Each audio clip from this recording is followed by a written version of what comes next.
We're going to look through this slideshow video about how to write some introductions and conclusions. I've actually split it into two parts because some of the examples are fairly long, but we'll talk mostly about introductions in this particular slideshow. So what do we want an introduction to do? Well, essentially, an essay's introduction, no matter what you're writing about, has three purposes. The first thing it does is it sets the tone, then it establishes context by laying the groundwork for the topic.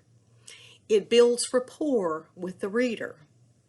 The essay's introduction should lead the reader by beginning generally with a lead-in and narrowing to the specific claim, the thesis, that the writer intends to develop or support.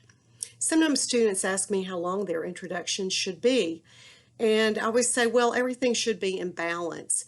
And what you're learning about writing can be applied to essays of any length. You can write a book using the same sort of setup. But for a paper of the length for this class, you probably should have at least around 200 to 300 words.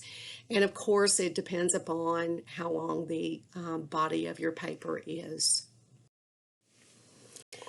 Well, what do we want to put in our introduction? Well, the first thing we need, and you can use this as a checklist because I do look for this and I do think it's important. First, you should have a lead-in to the essay's thesis. The second thing you should make sure that you indicate is the title of the story or stories being analyzed and the name of the author or authors if you're writing about more than one story. Remember, you're writing for me, but you're pretending to learn how to write for an actual audience, and readers won't know what you're talking about until you tell them. The third thing you need to do is you need to have a brief summary, which will be 1 or 2 sentences at most, of what happens in the story. In other words, the story's plot. Your job in an essay is not to explain everything that happens in the story. You're supposed to be offering insight or analysis, and so it's good to get that part out of the way. And you may remember all the way back at the very beginning, we said that we should be able to summarize a story's plot in 1 sentence, at most 2. You don't need to just go on and on about it. Why? Well, because the reader can do this on her own. She can read the story herself if she wants to know all those details. The fourth thing that belongs in a strong introduction is, of course, your thesis, and that's the claim you're making about the story. The fifth thing is the method of proof, and those are the major points you're making in support of your thesis. Incidentally, you don't necessarily have to make that explicit, but it does need to be explicit in the way that you arrange and organize your paragraphs. So, writing the lead-in. I always like to represent an introduction as an upside-down pyramid or a triangle to illustrate the way it should be organized. The beginning of the essay or the introduction is meant to lead the reader from the general information about the story, author, etc., to the point. And you can see that that's kind of how this is organized. It comes at the bottom to the point. Sometimes students have learned that this part of the essay is a hook, should have a hook or should have an attention grabber. But in academic writing, we should assume that our readers are readers already, and they're reading our essay because they're interested in the subject for whatever reason. So what we need to give them is context so that we have prepared them for the thesis at the bottom when it comes. So when we think of organizing it then, the most general part of the introduction is going to be 1, the lead-in, and then we're going to get more and more and more explicit till we come to the thesis at the end. And I like for you to put your thesis at that point for a lot of reasons, but mostly so you can find it. So if you start straying off the point, you'll know how to come back to it.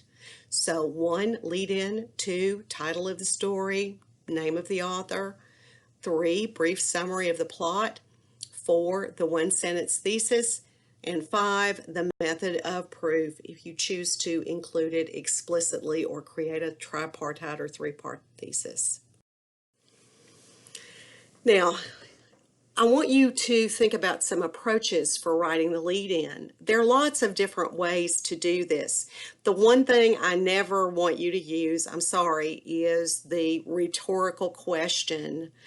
So what about Shirley Jackson's short story, The Lottery? That's fine for high school, but you need to be moving more away from sort of being catchy, and put a little more thought into how you craft these introductions.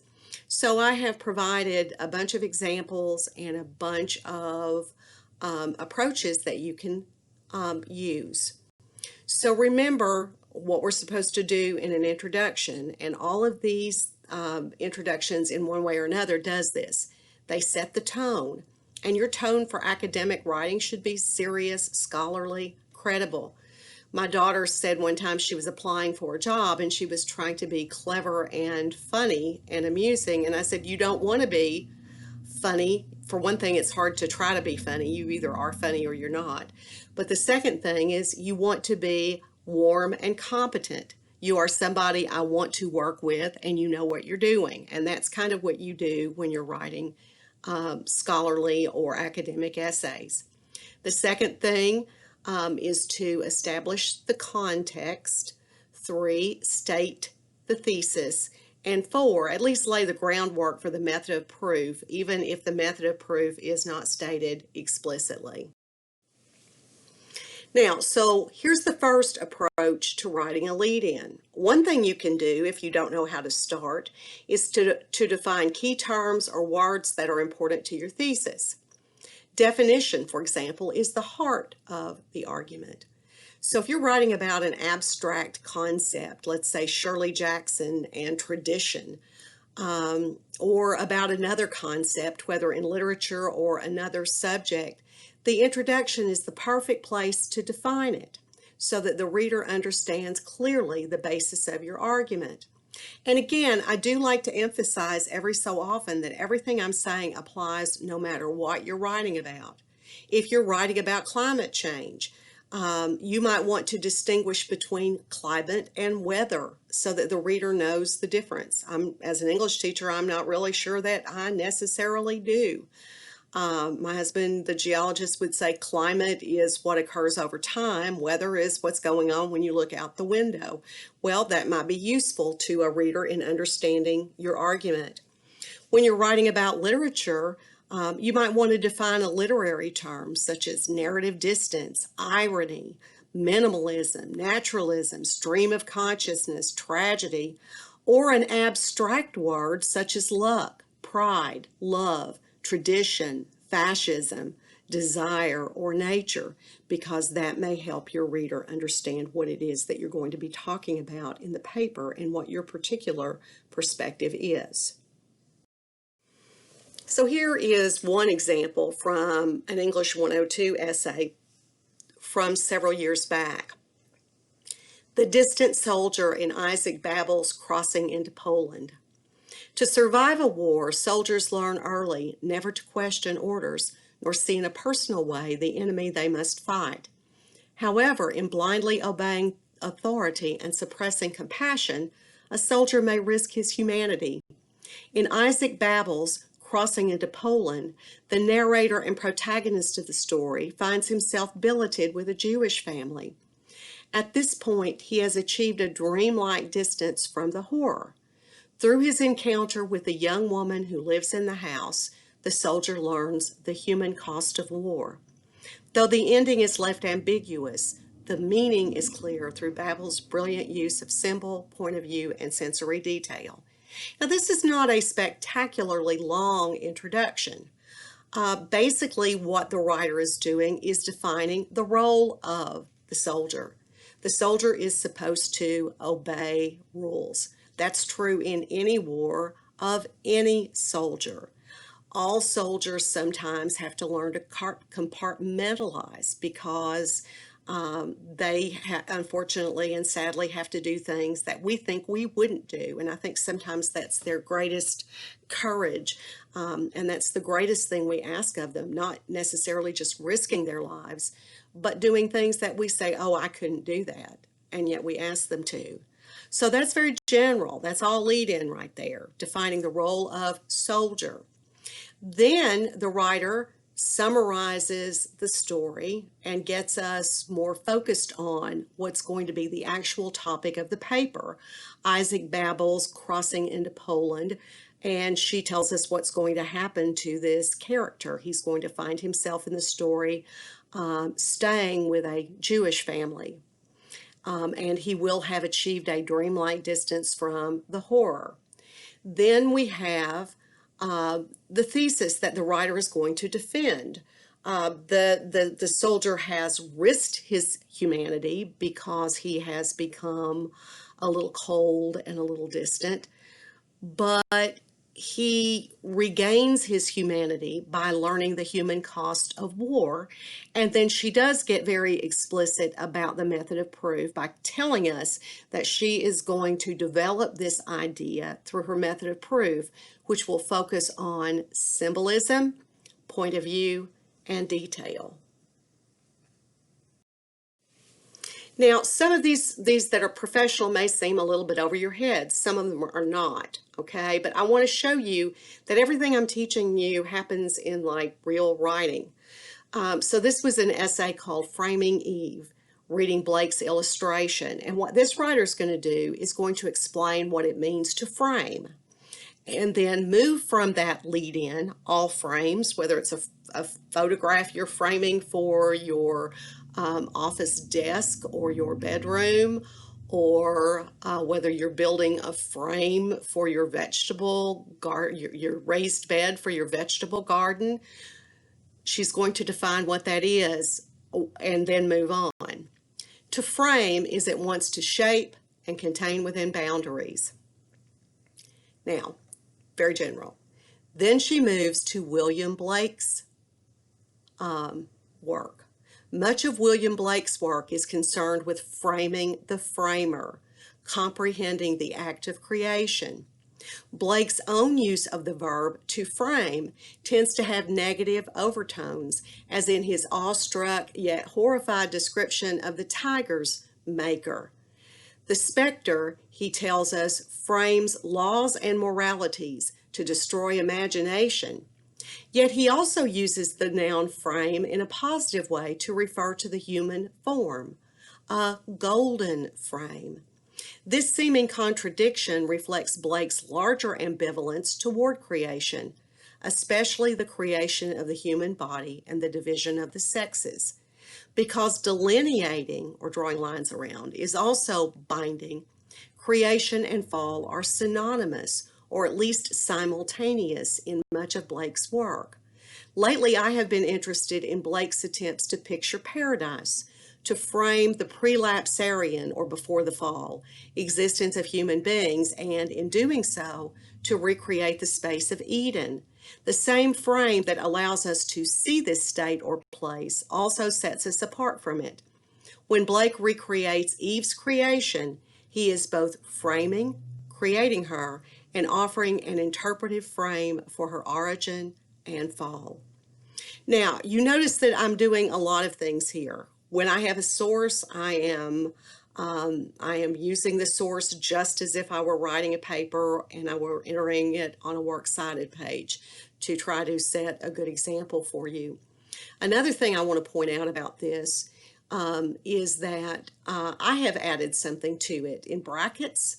If you go 3 lines down, Blake's poem, The Tiger from Songs of Experience, I've added that to help clarify for you what I'm talking about.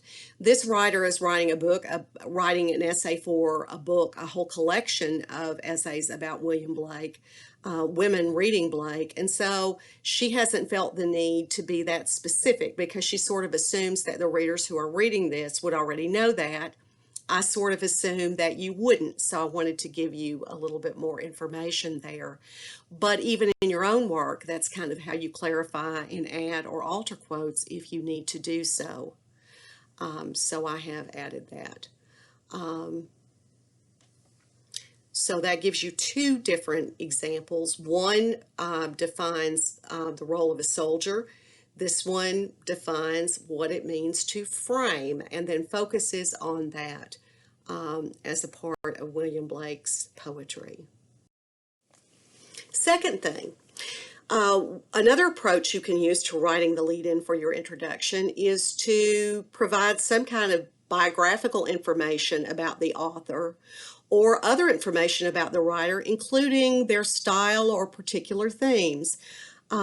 Sometimes students find Poe, Edgar Allan Poe, very interesting, and I don't usually have students read much Poe because usually you've encountered him in high school. But we know that his stories tend to be horror stories.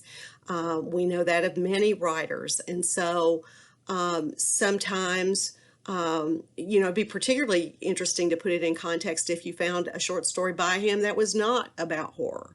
But that's a good way to begin the essay. And while I caution you not to confuse the author or the writer of the story with the narrator, who is the teller of the voice of the story, certainly the subject matter and themes of writers can be shaped by their experience. William Faulkner said that he wrote about rural Mississippi, and that was his little postage stamp of earth. And almost everything he wrote centered on the post-Civil War South. Jane Austen was an astute observer of the social mores of Restoration England, that she was a single woman who lived with her family, who did not marry, and who was part and parcel of that life, made her that keen and astute observer. Flannery O'Connor, whom we'll read later, J.R.R. Tolkien, whom you may have read, and Shisaku Endo were all devout Catholics. So did that influence their work? O'Connor suffered from lupus and spent some of the crucial years of the civil rights movement in rural Georgia, where she encountered a real clash of cultures. Did her illness shape her work? Did her faith shape it? And is Where Are You Going, Where Have You Been typical of Joyce Carol Oates' themes? Did Shirley Jackson's depression darken her work in stories like The Lottery? If this is relevant and interesting, this is a good place sometimes to begin. And it's also, if you find this kind of information useful, it's a good place to be able to use it. Here's an example from a review I found of a novel by Shisaku Endo called Silence. And just as in the other professional example, in the interest of either clarifying or making short, I am using some punctuation in this to show you that I've changed it, so you don't think that I copied out the passage exactly. In this instance, I haven't added things, but wherever you see an ellipsis, which is 3 periods in a row, or an ellipsis plus a period, that means that I have left out material from this introduction in the interest of shortening it. So it's very important to do that. Also, I don't know how to pronounce Kichijiro, so I'll do my best. So this is how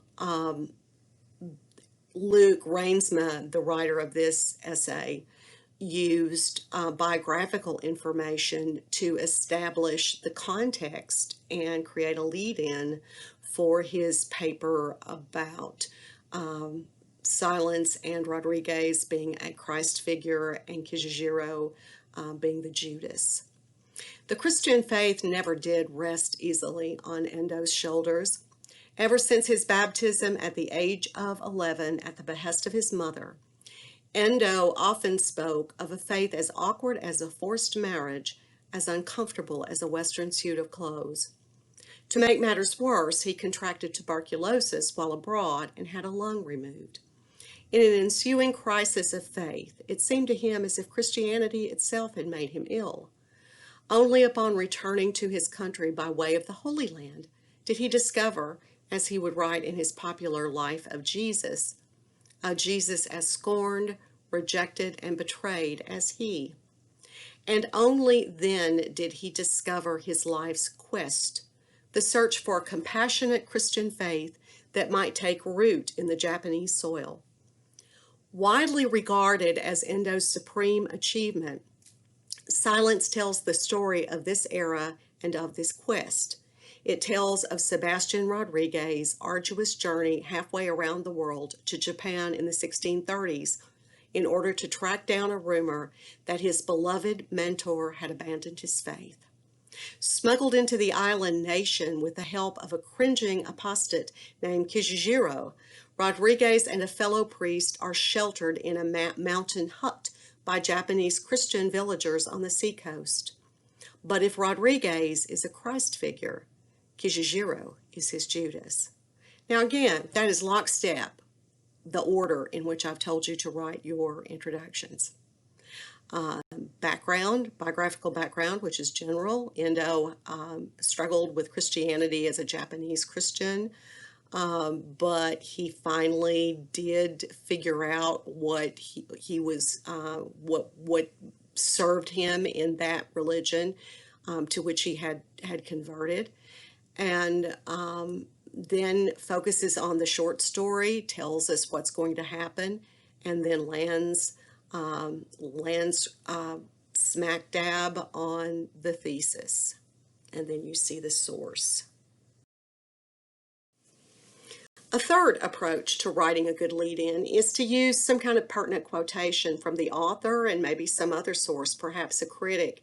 And the other thing that you know about this is that you may have already used this in essays in 101 or other types of writing. So this is very useful for lots of reasons. For one thing, it allows us to start with somebody who usually can write better than we can or better than I can. So here is an example of the use of a pertinent quotation that comes from a student essay written for one of my classes a few years back. And the essay is called Through a Glass Darkly, The Layers of Meaning in Joyce's Araby. In the first letter to the Corinthians, St. Paul ends chapter 13 with these words: "When I was a child, I spoke as a child. I understood as a child. I thought as a child. But when I became a man, I put away childish things." Perhaps no story better illustrates the movement from innocence to experience than James Joyce's Araby. On the surface, Araby is the story of a young boy fascinated with an older girl. By bringing her a gift from the bazaar, the Araby of the title, he hopes to win her recognition of his newly acquired maturity, the distance he feels between himself and the ugly, monotonous child's play in which his friends, including the girl's brother, still engage. Through rich detail, narrative distance, and the bleakness of the Dublin setting, Joyce suggests that the boy finds not just his first love, but his life filled with disillusionment and despair. Okay, same thing. Corinthians doesn't seem to have anything to do necessarily with this story, but it establishes context and leads us in. And you'll notice that in creating the thesis and method of proof, that this writer has sort of switched to create the sentence, has sort of switched the order, right? His life is filled with disillusionment and despair, and we're going to know that because this writer is going to look at rich detail, narrative, distance, and the bleak setting. Here's another use of a pertinent quotation, and this is a professional example from a book called Re-Envisioning Blake. It's called Georgian Superwoman, or The Maddest of the Two, Recovering the Historical Catherine Blake, 1762 to 1831. In a 1912 lecture on Blake, James Joyce asserted that, like many other men of great genius, Blake was not attracted to cultured and refined women. Either he preferred the simple woman of hazy and sensual mentality, or in his unlimited egoism, he wanted the soul of his beloved to be entirely a slow and painful creation of his own, freeing and purifying daily under his very eyes, the demon, as he says, hidden in a cloud. Whichever is true, the fact is that Mrs. Blake was neither very pretty nor very intelligent. In fact, she was illiterate, and the poet took pains to teach her to read and write.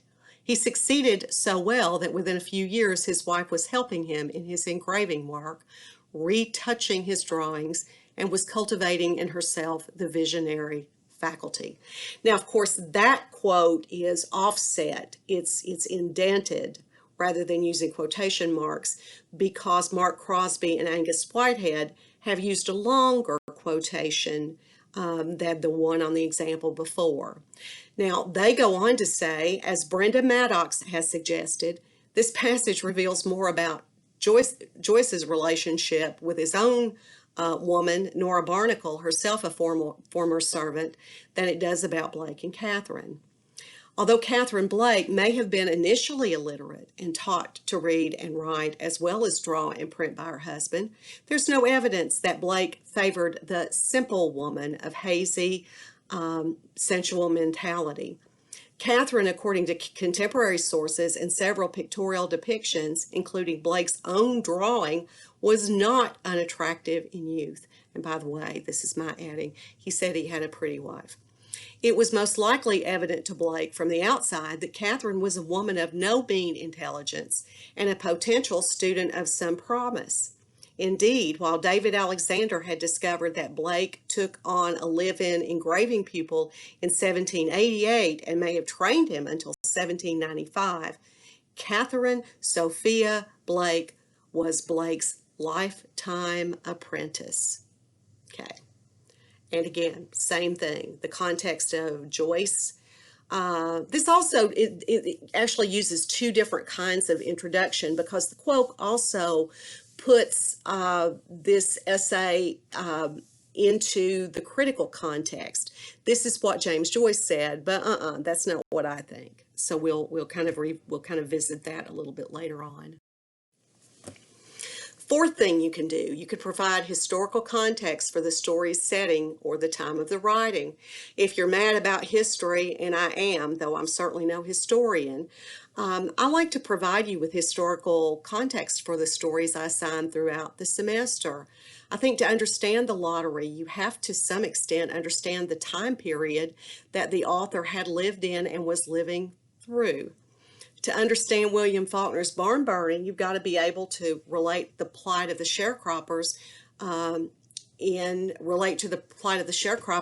post-Civil War South. To understand William Blake's poetry, including The Chimney Sweeper, knowing a little bit about child labor in the 1700s and early 1800s is very helpful. And sometimes your readers can really benefit from having some historical context. And the introduction can be the place of the essay, the part of the essay where you can provide that. So here's another professional essay. Blake, America, and Enlightenment. This essay explores some of the ways in which Blake's America, a Prophecy can be seen to allegorize historical events.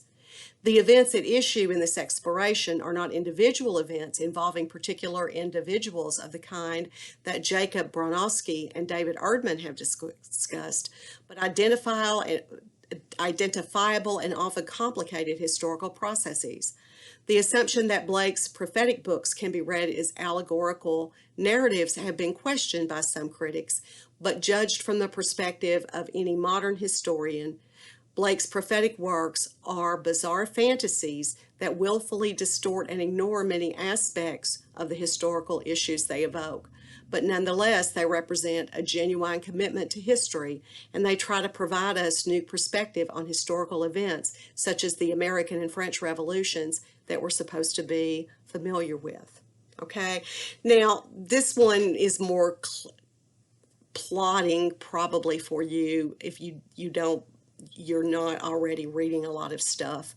But basically, that's what the whole paper is going to do, really, is put Blake's prophetic works in the historical context to the period of revolution during which they were written. This is from a student essay in 261. Of course, I used to teach here.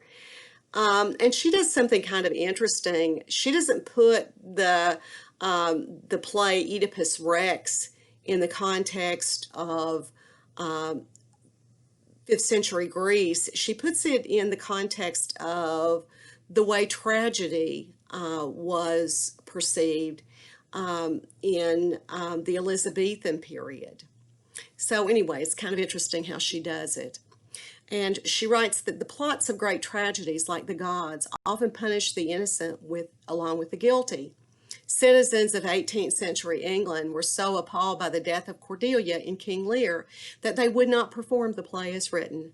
Instead, they changed Shakespeare's wonderful ending, causing wonder in the sense that Aristotle meant it when he said tragedy aroused the audience's pity and fear, and allowed Cordelia to be miraculously saved at the end of the play, triumphing over the wickedness of her sisters. In Oedipus Rex, Sophocles presents us with another character who seems undeserving of the harshness of his fate. Though guilty of the crime that pollutes the city of Thebes, murdering his father and marrying his own mother, Oedipus did so unwillingly by trying to escape his adopted parents and the fate revealed to him by the oracle at Delphi. Nevertheless, Oedipus is not innocent entirely. There's your thesis. As a human being, he overestimates his ability to know the truth. At the end of the play, Oedipus's blindness is symbolic of his pride, which has tragic consequences. So there's another real-life example of what students in your grade and with your background were able to do with this. You can also ground your essay in the context of other critical viewpoints. And truthfully, that means that you can use this technique to write any kind of paper because you're always working on the basis of what other people have said. Now, in this context, we don't mean critical as in finding fault. It just means to look at an argument carefully and analyze, evaluate, conclude, respond, think about deeply. All academic writing in any field is just a conversation among scholarly peers about a topic. That means that in most instances, others have already thought about the work you're analyzing. An essay doesn't purport to offer, after all, the right answer, but a valid argument that holds up when it's scrutinized and that you can defend with relevant and sufficient evidence. Later in the semester, we're going to read some excerpts of an essay entitled Beyond the Peacock by Alice Walker. Walker, an African-American writer, wrote a book called In Search of Our Mother's Garden, which really explores how difficult it was for her to become a writer when there were so few role models. And one of her role models was a white Southern writer by the name of Flannery O'Connor. So in that essay, Walker essentially details her admiration for O'Connor and O'Connor's approach to racial issues during the Civil Rights Movement. She writes that in O'Connor's early stories, O'Connor never depicts African American characters as being angry. Yet at the beginning of the 1960s, when she was dying of lupus and living in rural Georgia, she wrote Judgment Day about a racist old man left by a younger black man to die in a stairwell. Walker analyzes this aspect of the story in this essay in some depth, and she claims that the missing element from O'Connor's work up to that time was rage, and that O'Connor did not write about black rage until she saw it manifested. And she also says that O'Connor did not write from the point of view of black characters, and that gave them room to be who they were outside of what a white writer would make them. So she was very, very much admiring but careful about the place of O'Connor's work in Southern literature.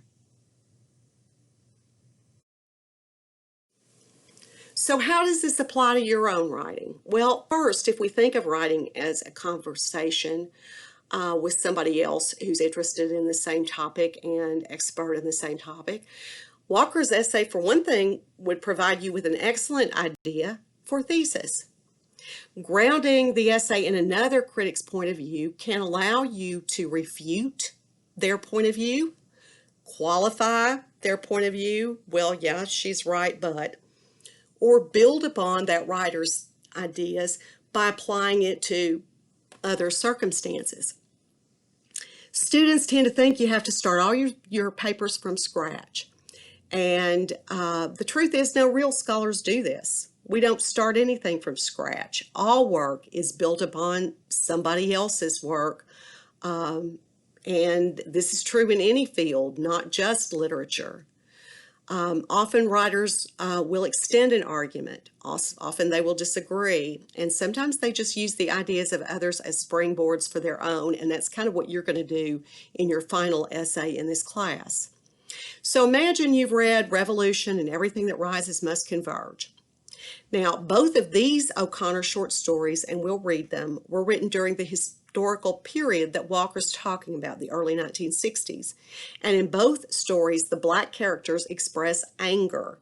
In one, actively, by doing something, by striking a woman, and in the other with a kind of passive aggressiveness. Now, do you see how you could build an introduction that references Walker's idea, and then in your own thesis statement agree or disagree with her point, and develop the underlying reasons for your stance in the paper as a whole using other examples rather than the one that she is using? And so that's a very useful way sometimes to find something to write about. Here's another example of a story, or of an introduction that provides critical context. And again, this one probably you wouldn't get all this if you didn't read a lot about Blake, but it's very interesting because what she's doing is she's disagreeing with some old boys that think they know what Blake is about. Valkyries and Sibyls, Old Norse voices of female authority in William Blake's prophetic works. The influence of Old Norse mythology on Blake's poetry has not been overlooked. If anything, it's been rather grandly overstated. Now, what she's doing here is something, of course, as she's saying, I know other people have written about it, but hang on there, I've got something new to say. If anything, it has been rather grandly overstated, as in Harold Bloom's sweeping declaration that Blake's own true sublime comes in a northern mode, in the tradition of the Icelandic Eddas. Northrop Frye has similarly pronounced that Eddic myths are integral to Blake's symbolism, claiming that we cannot understand Blake without understanding how to read the prose Edda, at least as he read it. But these male voices of authority are tellingly unspecific about what it was precisely that Blake read and in what forms it is found in his poetry. I will examine two specific forms in which Blake would have encountered Norse mythology: Thomas Gray's Norse Odes and the work of Paul-Henri Mallet, translated and reworked by Thomas Percy as Northern Antiquities. I will focus on one aspect of this mythology, the voice of female authority. So you see how Heather O'Donoghue did this. A sixth way you can write your introduction is to ground your own argument within the context of your personal experience. And sometimes students give short shrift to their own experience and the things they know. You might have a thematic emphasis, since all the way back to Abraham and Isaac, human beings have dealt with the idea of what we should sacrifice and why. You might use cultural or psychological concepts for your context, or you might even use current events, things that are going on right now. And sometimes, in fact, this is all the time for me. Reading literature makes me realize how little human nature has changed since the ancient Greeks. I don't think we know anything that they didn't. Sometimes, too, we're moved by a piece of literature because it resonates with our own experience. I've had students want to write about James Baldwin's work. Baldwin is an African-American writer, and he had all the challenges. At 16, he was a Pentecostal street preacher, raised by a Pentecostal stepfather on the streets of Harlem. He was black, gay, and brilliant, and he would be one of the most important voices in the Harlem Renaissance. One of my former students was a recovering addict, and she absolutely loved the short story Sonny's Blues. Now, Sonny's Blues is narrated by a brother who rejected the drug addict Sonny. The brother who narrates the story is an algebra teacher. He has tried very, very hard to walk a straight line, to make sure that he does everything correctly and he doesn't get in trouble. He tries, after his parents' death, to protect his brother, Sonny. But ultimately, he decides he can't save him. Sonny wants to play jazz. Sonny wants to walk on the edge of things that the brother's not comfortable with. And so he rejects him. However, after he loses his daughter, the narrator reaches out to Sonny, finding that my trouble had made his more real. And that's just to give you a little context so that you know what the story is about. Because my student, in introducing a thesis that argued that this story is about redemption and the conditions that have to take place before redemption can occur, she tells her own story. She begins the essay by saying how she had driven away everyone she loved, and now it was on the step of her program that meant making amends. And that was not only perfectly fine, it was one of the best introductions to an essay that I have ever read. Here's another example that does this sort of thing. This came from one of my classes, English 261. Jason's equal guilt in Euripides' Medea. In society, perhaps no crime troubles us more than infanticide. Andrea Yates, the Texas mother who drowned her 5 children in the bathtub, dominated national news for months. The jury found Yates guilty, but spared her the ultimate penalty. Perhaps this crime, a mother's murder of her own children, is so dreadful that society believes insanity can be the only possible cause. In Euripides' great play of 2,500 years ago, the playwright presents the modern reader with a troubling puzzle. Not only does Medea murder her children, but her grandfather, who's a god, the god Helios, rescues her in a fiery chariot at the end of the play. This sympathetic rescue makes no sense unless we argue that even though Euripides titled his troubling play Medea, Jason is the true protagonist of the drama. Jason's hubris is responsible for the death of his children as much as if he himself had put the knife in Medea's hand. And this one I love because it's in this book that's very scholarly, but it's also very chatty and personal. How to Wreck Your Life by reading William Blake. Reading Blake was a classic born-again conversion for me. Apart from Blake, I have no way to understand spiritual eccentrics of any stripe, from fundamentalists to Moonies. While this may seem a suspect boon, it's valuable for connecting with my rural neighbors. I can instantly translate their Christ into Blake's ideas of Christ. Blake was an original conduit to a spiritual life far richer than any offered me through any 17th century metaphysicals.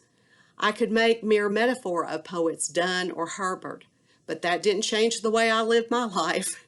Now that I'm a mental traveler 30 years down the road and well into the lamp-lit interior of my mind, I know that reading Blake influenced many of my decisions and informed many of my core values.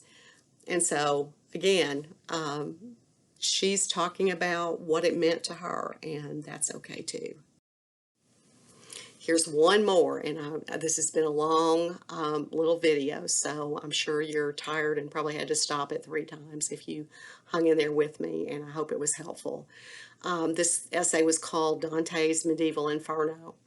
Modern readers, particularly those who have grown up in the Bible Belt South, like me, and some of you probably, have little trouble appreciating Dante's Inferno. However, readers encountering the poem for the first time are often puzzled by Dante's levels and the poet's criteria for assigning punishment. In a hell designed as a ring of concentric circles, the punishment grows more intense as the circles narrow toward the bottom, reflecting the increasing gravity of the sin. How then, the modern reader asks, could Dante put murderers in a circle above usurers, those who are only guilty of lending money at interest, or fortune tellers below those who are guilty of adultery? However, on closer examination, it becomes clear that Dante's symbolic retribution for sinners makes perfect sense, given the differing values of the modern and the medieval worlds. In Dante's world, cold, calculated sins are worse than hot-blooded ones, no matter what the consequences of that sin. Sins that pervert the natural gifts of God are worse than those that merely use the gifts of God to excess. Sins that endanger another's immortal soul are worse than those that merely take his earthly life. So that brings us to the end of what good introductions do and 6 different ways that you can go about writing your lead in.